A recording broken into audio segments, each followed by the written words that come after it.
Hi, everybody. We are joined by Dynamo head coach Kenny. Kenny, overall thoughts heading into this weekend? Austin for the third time. So excited.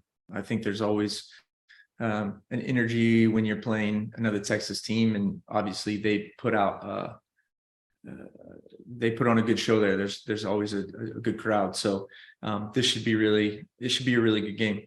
Yeah, absolutely. Christian, go ahead. Hey, how's it going, Kenny? Hey, buddy. Hey, all right. So the last three games, 3 defeats, 2-1 defeats in a row. What are some of the things that y'all need to work on to turn the ship around?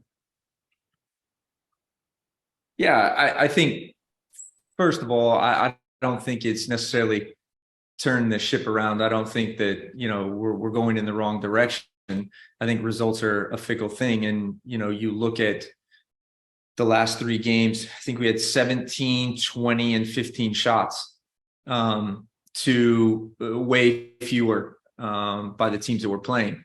So I think the key for us is to finish our chances. The last game, conceding an early goal, I think the boys felt pressure to get the equalizer, and so we started making some weird decisions. We were serving the ball from areas that percentage-wise aren't really high chance creators. We're shooting from distance when maybe we can continue to play.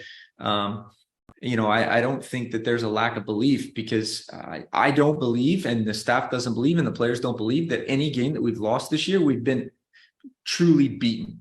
And there's been some results in our league where you go, okay, that game, a 7-1, 4-0, 3-0.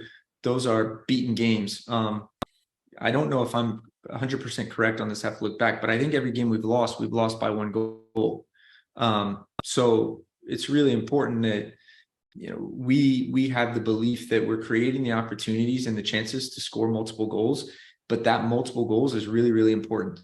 And I think we're on the right track. There's just a lot of little things we can clean up. Yes, you're right. Every loss has been by 1 goal. So you got that right. Austin, they are the best defensive team in this league so far, with only 10 goals against. You were talking about, the chances that you guys are creating. How are you guys looking to, break that down, being they are a very good defensive team?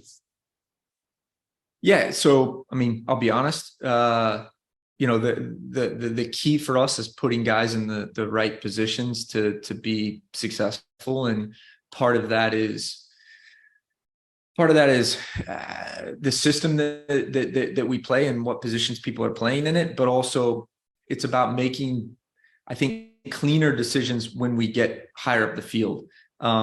It's interesting because the last couple games, teams have set a little bit deeper than we had expected. I don't know if that's an adaptation to us as a group, but I know we had talked significantly in scouts about how they were going to press a bit higher. This is how they set up on goal kicks. This is how they're going to set up when we're kind of we're at midfield. And Tacoma specifically set really deep, which creates a different scenario for the guys to have to break down.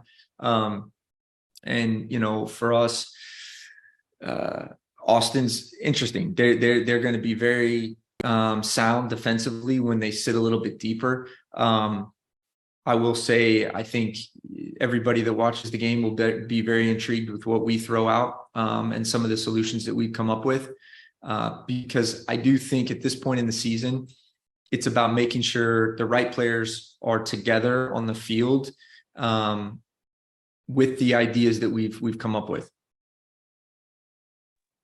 And last one from me, thinking way ahead, the roster freezes in late August, but the transfer window just opened for you guys. Have you guys maybe looked at any names, from outside to maybe bring in and strengthen the team? Yeah, it's funny. So that's a great question, because part of the second team role is bringing in a Mikael, right? It's bringing in a guy that maybe needs to develop a little bit of within the culture of the Dynamo, and then that they've got potential with the first team. So when we look at targets for additions to the team, we're looking at different scenarios of, are there guys out there that we think have first team potential that we could bring in, develop, and then maybe they're first team ready next year, or maybe they need a year. So it's a harder process than just saying, hey, our target is this guy. We're going to spend some money. We're going to go. For us, you've got to use the fact that we don't spend money. We don't have money to spend. A lot of these deals, they need to be loan deals. They need to be situations where the club wants us to really take a look at these guys, bring them in, develop them, and then make a decision. So yeah, we're constantly doing that because the guys are out there. Mikhail's a prime example. Yair's a prime example this year. These guys are coming in knowing what the first team level is like, but kind of honing in on how good they could be in the future. That's it for me. Thank you for your time and good luck on the weekend. Thank you. Are there any other questions for Kenny before we wrap things up? No? Okay. Thank you, Kenny. Thank you, everybody.